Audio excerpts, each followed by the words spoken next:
Yeah, I believe so. Hey, Question one, being more specific and more blunt, I guess, is kind of what I'm getting from you. Somewhere along the lines, how does the company address multi generations in regards to time or their perception of time? Something along those lines. yeah, they're right. Their perception of time, because Right. it's all about It's the relative. Right. perceived needs. Yeah.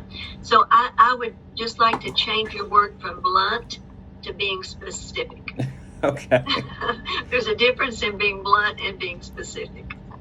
Okay, so second question does your company practice cultural competency or emotional intelligence? To use one or the other, uh, so, because they're both used, but you be specific and use just one in your study in a way that is beneficial to employee health and well-being, and don't tack on That second question.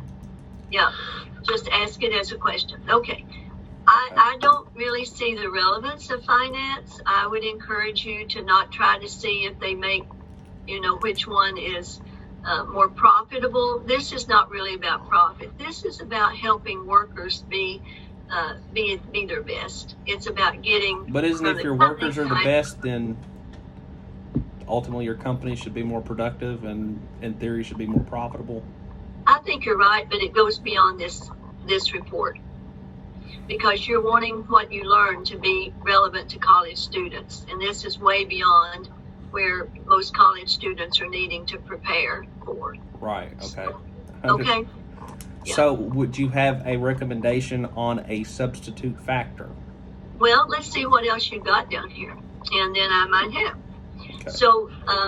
So the third part is, given the current culture climate on social media in our country, what are some preventive measures that you could take to mitigate tension?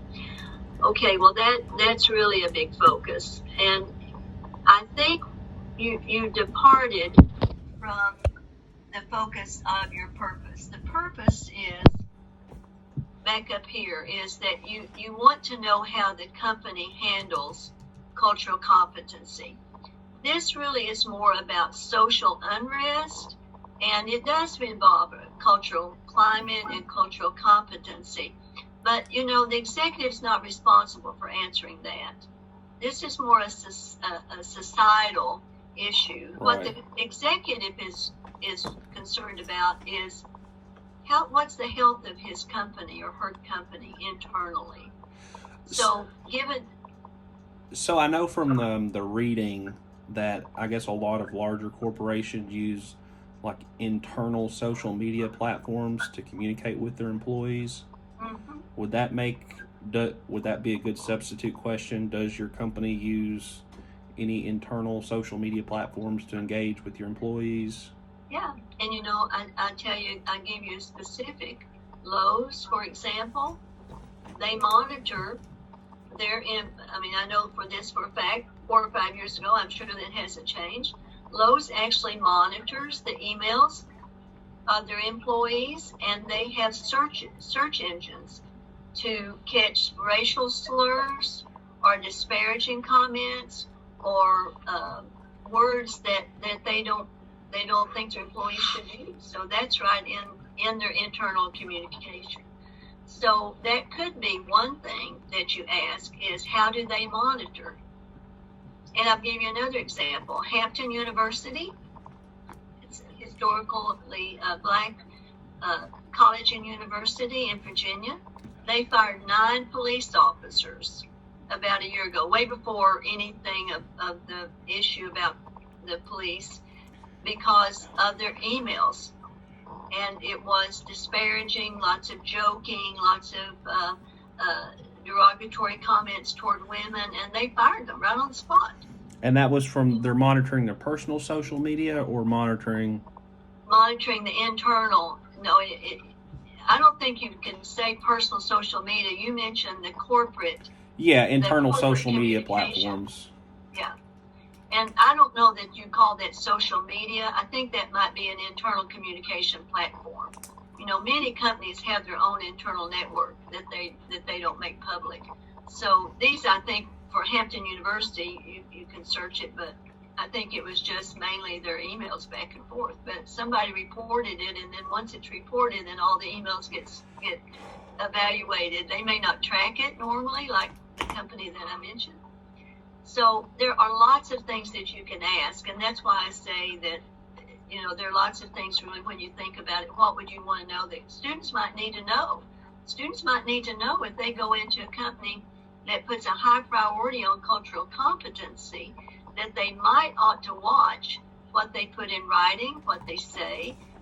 You might also ask them if what kind of training that they provide, both the managers, the employees. What about new recruits? When they hire someone, how do they onboard them? How do they tell the mission and the value? And, you even can ask about, does the company mission? Most companies don't have mission now. They have value statements. Does their value statement include respecting people from different cultures? And that would be under internal communications, though? Well, it could be. Well, I wasn't just thinking about a specific heading here. I'm just kind of wanting you to expand your thinking, because I think the factors are pretty limited, really. Right. So you're saying that we need to change the social media factor to be more along the lines of internal communication platforms? You could, yes. Mm-hmm. And I think that, Jonna, you mentioned about the training for companies. A lot of the oil and gas companies, when I worked back in Scotland, they had offices all around the world. So when you join the company, that's part of your training. Your first, week or 2 weeks, you're just doing e-learning courses based on cultural differences, because you'll be talking to different offices, different time zones, different beliefs. That was a big thing. Like most of the companies that I work for, I would say the big oil and gas companies that are global, that was a huge emphasis on cultural training. That's a great example, and so that would be a good topic or a section, and something that maybe what you all were thinking when you went with this idea of social media is because what has really come out of the national media is this issue of equity. But you all have somewhat limited, at least in the first section, about age differences. The culture. So where an executive would probably think this is headed is how do they deal with the different age groups, their needs, the training, their values, and how does the company look at it? Is this something that the company puts importance on? Not that you'd ask it just like that, but that's what you're trying to get at. So there's so many different ways that you all can make this work, and you've gotten off to a really good start. And it's something that students really need to know about. I mean, it's in the book, but they really need to know about it.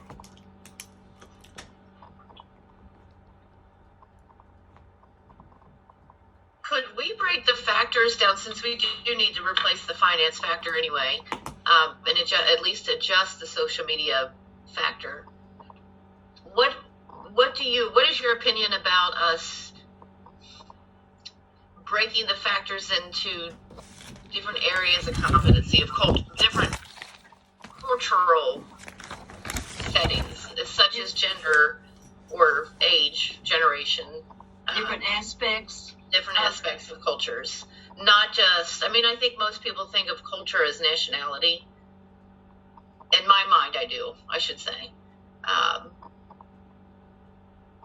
But then again, my mind also leans towards this more social issues that are at play nowadays with gender or gender identity, sexuality, those types of things. And that all comes in. I think cultural competency actually does deal with the protected classes, age, race, religion, sexual orientation, so forth. But I wouldn't try to get specific on all of those necessarily across the factors. But what you could do is to broaden this first factor, and then one question can be about the age groups, which which is really good. I mean, students, they would probably appreciate hearing what the companies are doing, because if they, AB, you're experiencing it, but many students don't necessarily have their experience to realize that they may not look at time and money like people who've been there 40 years. So, you could take your questions, do one on the age groups, and then do one on some other type of diversity. So you might say it's awareness of cultural competency. That might do awareness. Yes, awareness of cultural competency. And if you did one on training, then training might be the second one. What types of training do they provide? And at what stages of employment do they provide? Arwen mentioned, onboarding, that before the employee ever begins working, they have to go through this training to help them see what's important to the company. And a third one, which actually might be first, might be, well, let me think of one that wouldn't have to go back up to be the very first one. But a third one might be the challenges. What are the challenges that a manager faces, and how do they address those challenges? Doesn't that seem very vague? Well, I said it vague, but you got to develop it.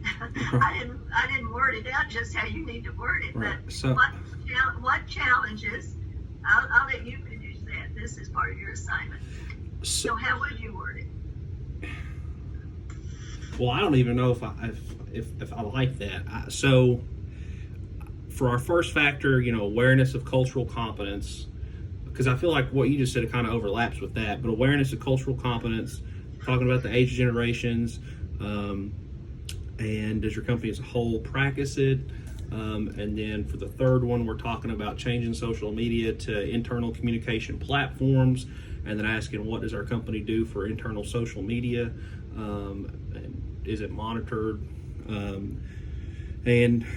Well, watch those yes or no's. Is it monitored?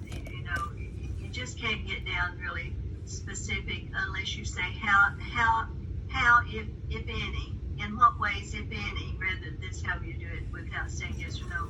How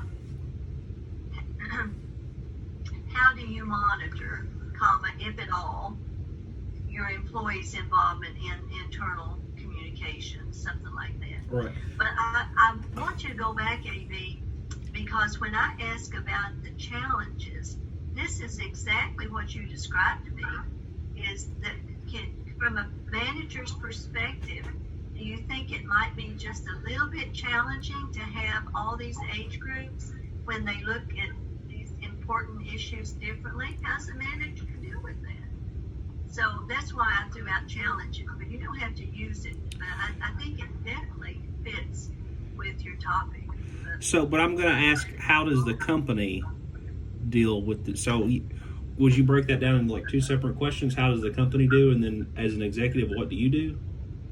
No, you're asking the executive on behalf of himself or herself and the company. You're really not trying to split hairs there. The executive is speaking for his experience and his company or his organization. So right. So don't get down that. I guess I kind of feel like I know what we're doing and what we're trying to accomplish. So I used to work in banking, and I did audits. And part of the thing, you would develop a scope. And, what are you looking for? And it's, and you set your criteria.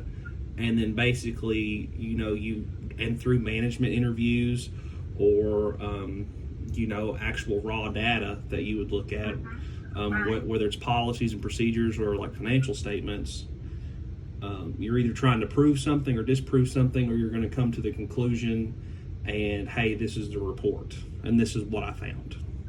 Yeah. Well, auditors, I live with one. My daughter is one. My husband is one. So in auditing, you're looking for what's black and white. It's right. Either there or it isn't.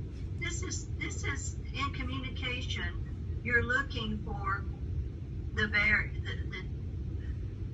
the ranges, the variance. It's not like you're just looking for conversation. Just, hey, this is what we found, and this is it. No, No. not exactly. Let's see if it's somewhere between that. Okay. So what you're going to do, you're going to move from a question. That's why we're spending all this time on the questions. You're going to find out from your, you've got 1, 2, 3, 4, 5. You're going to talk to 10 executives. In all total, we have 126 people in class, students in class. So in all total, we're going to get what's 125 and 125, 250 executives input.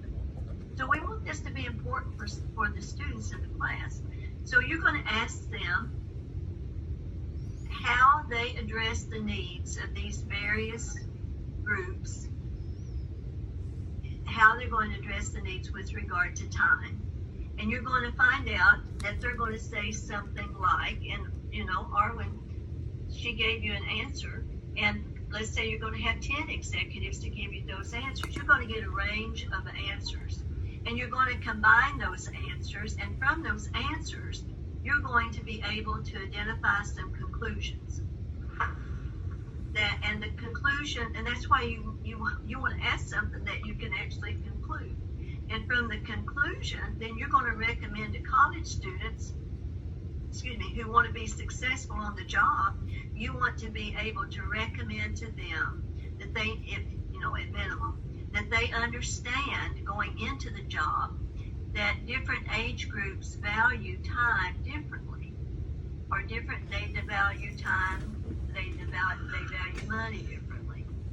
So a student has to know, if they're looking for a company, what's the company expectation? Does the company expect them to work 40 hours a week, 8 to 5, and 2 weeks vacation after they've worked there 2 years, and 4 weeks vacation after they've worked there 10 years? So you're going to take your information and you're going to make our students more informed about what to expect in this area of cultural competence. Okay. Does that make sense? Whereas that gives me a better idea of where we're supposed to go with this. Yes. So whereas you were an auditor, you were finding any exceptions. But in this case,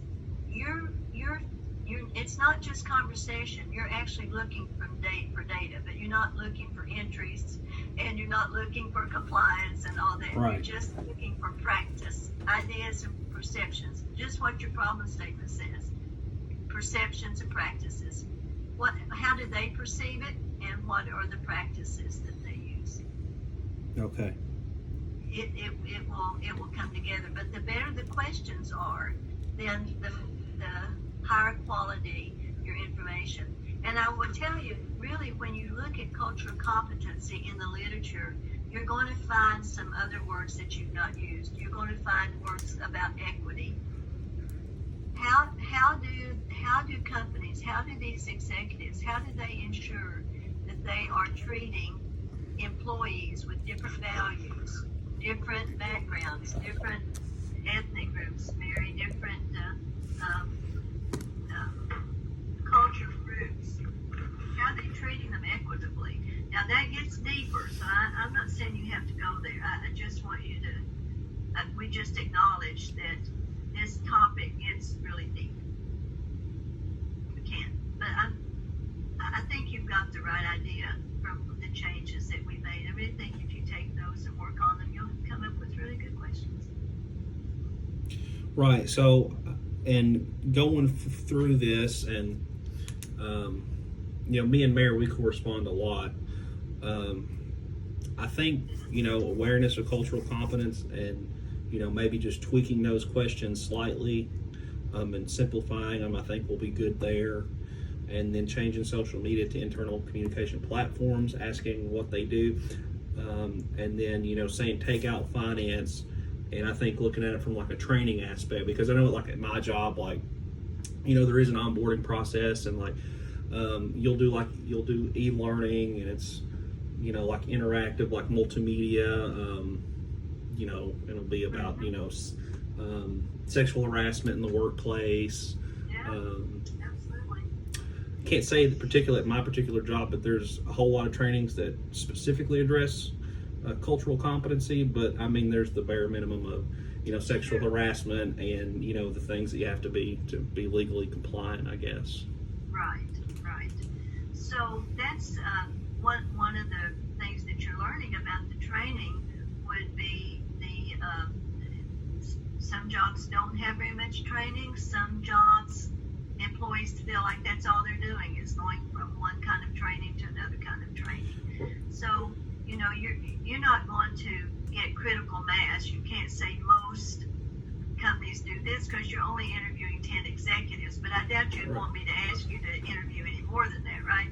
So, by the time you put it all together, you will have a good response from 10 executives, and that's what you report. And then also, in addition to having our questions revised by this Sunday, everybody needs to have 2 executives as well, right, and their titles? Yes, Okay. and I'm not going to just go through, and I'm not asking the facilitators to go through either, but if you go to the module 3, I've given a brief video on how to select executives. Right, I watched that before we started the class today. Okay, was that helpful? Yeah, I mean, when I think of executives, having worked in banking and stuff, I think of, president, CEO, COO, those titles. But I mean, basically, it could be a mid-level manager or a supervisor, just anybody that's not an entry-level position. But for me, personally, I would like to get, the higher level executives, just because I think you get a more realistic scope that maybe be more beneficial.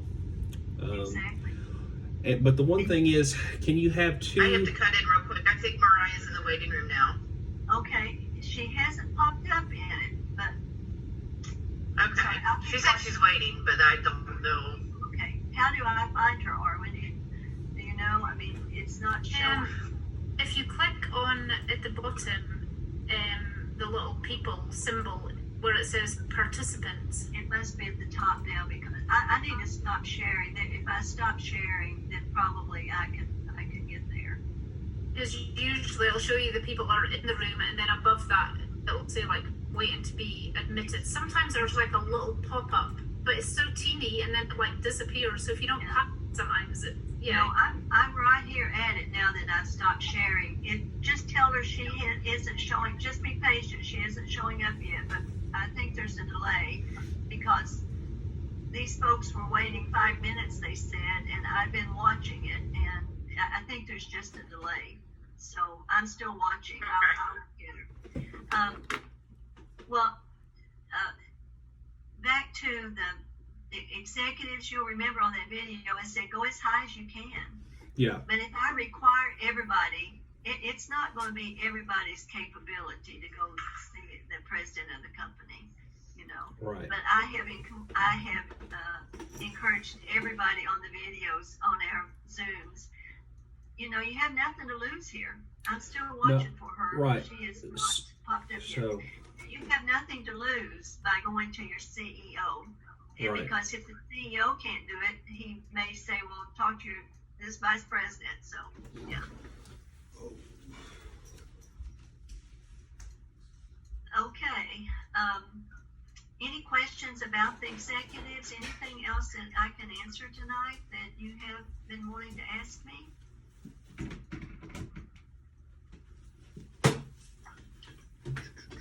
No, for me, AD always kind of speaks the same things that I'm thinking. He and I seem to have a lot of the same thoughts. So, Good. Thanks, AB. Thanks. I just had to go grab my charger real quick. Well, that's why we have teammates, right? And Albert, I do appreciate your joining tonight, and maybe we can work out something. But hang in there with the team; it's important. So, a question I do have: can the executives? Because I have one executive picked out. He's the CEO of. So I work for a dealership. So I work for an auto group. They have about 25 dealerships. They're originally from Kentucky, but then they relocated to South Carolina. But they have dealerships all across the southern part of the United States and as far as west as like Louisiana and Texas. Well, the CEO or the COO is an EKU alumni. Oh, So, and I've met him before, so I was going to interview him.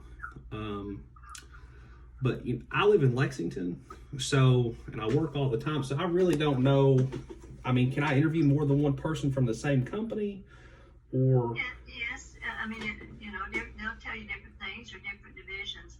Well, we used to require face-to-face, but when students are online and they're everywhere, and with the pandemic, so if your company allows you to use Zoom or Microsoft Teams or whatever they right, well, allow, I mean, he's in South Carolina, so right. But Zoom is free too. Everybody can have a free Zoom for up to 40 minutes, and so you do want to do virtual face-to-face, not an email or by phone. Yes. But actually, this environment, it should be easier than ever to get an to get somebody on Zoom, yeah. Everybody's on Zoom, right? So you can set it up with an email or a call. Yeah. Call would be actually preferable, is to call your executive to get an answer and then get a time scheduled. Okay, anything else? Arwen, anything you want to tell them before we leave them? I added a link into the chat box. It's like the attendance survey. I have written everybody's names down, but it's just a good way to record who's all attended the session. So there's just like 3 quick. You just have to put your name and then your team number. So if you could fill out that form, it should just take you 30 seconds. Okay. And I've taken attendance every night too, because this last group, Arwen, I have to fess up. I didn't give them the link, but I think I managed every other time. When Julie was in earlier, she gave them the link at 5 o'clock. Okay, well, this finishes from 5:30 to almost 10:30 of Zoom meetings tonight, and your team we got to talk more with you, because we have 3 teams on, so we have to move on. But I trust this has been really helpful to you, and that you can take it now and have great interviews with your executives. I can't wait to see what you learn. Thank you. And we will go into more depth as we on the report. So right now, AB, all you have to worry about is just focus on each assignment, because I'll give you guidance as we go to the next. Yeah, it seems like you're kind of and as we go along, we'll get more and more comfortable. But it's kind of, you walk us through it. I'll walk you through it. That's right. Okay. Okay. Well, everybody have a good evening, what's left of it. And Mary, this is true for all the team leaders. We need to be looking for a time for us to meet. We'll meet in bigger sections in the next group, because we're not looking specifically at a team project. We're looking at a big assignment that's individual. Okay. So we'll be asking you to sign your team up again, but I'm not giving the times yet this next week. But Okay. All right, perfect. Well, y'all have a good night. thank you all. All right. Armin, thanks for joining us. Okay. You're welcome. Bye. Good night, Bye, guys. Good night.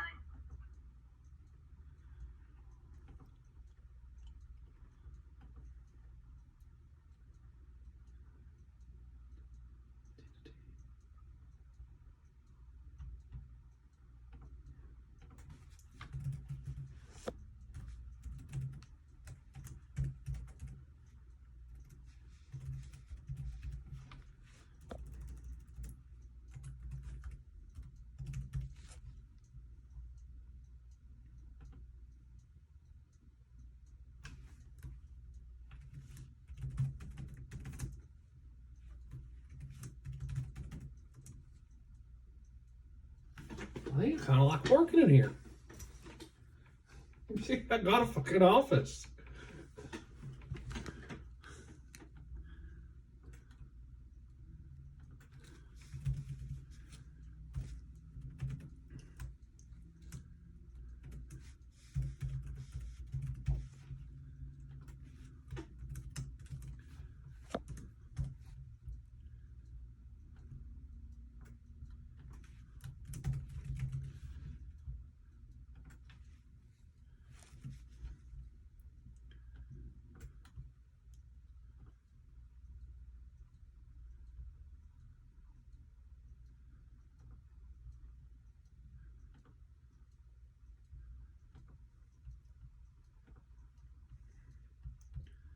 Close.